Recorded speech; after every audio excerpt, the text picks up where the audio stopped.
তুমি এখানে কি করছো? তো দেখ না, ঘরে একটা ডালিম পড়েছিল, তো অর্ধেকটা আমি ছাড়িয়ে নিয়েছি, ওই অর্ধেকটা আছে, তো দেখ ছাড়িয়ে নিচ্ছি। তো আজকের করবো ডালিম মাখা। তোমরা এর আগে কেউ কোনোদিন খেয়েছো? খাওনি? তো আজকে দেখো আমি কিভাবে ডালিমটা মাখা করি। এই গরমের সময় এত সুন্দর পরিবেশে চারদিকটা শুধু দেখো, সবুজে সবুজ, আর এত সুন্দর হাওয়া দিচ্ছে, তো আর কি চাই বলো? এত সুন্দর পরিবেশে ডালিম মাখা, ওফ, একদম জমে যাবে। তো দেখো যতটা ছাড়িয়েছি অনেকটাই হয়ে গেছে, তো ও খাবে না, আমি একাই খাবো। তো দেখো প্রথমে কি দেবে, একটুখানি নুন দেবে পরিমাণ মতন, তারপরে দেবে একটুখানি লঙ্কার গুঁড়ো,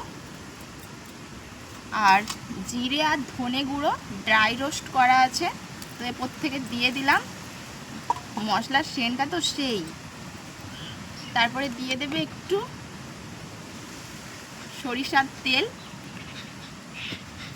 তারপরে এই যে চারিদিকে ঘাস হয়ে আছে, তো এইগুলোকে একটুখানি ছিঁড়ে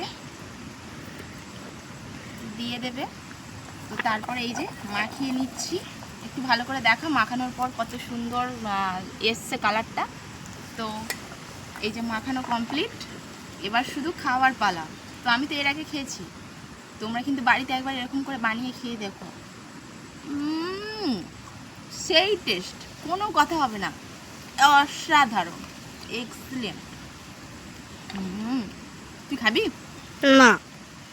না খাবি, না খাবি, যা মাখিয়েছে আমার একারই হয়ে যাবে। তোমরা কিন্তু খেয়ে দেখো, সত্যি বলছি, সেই টেস্ট।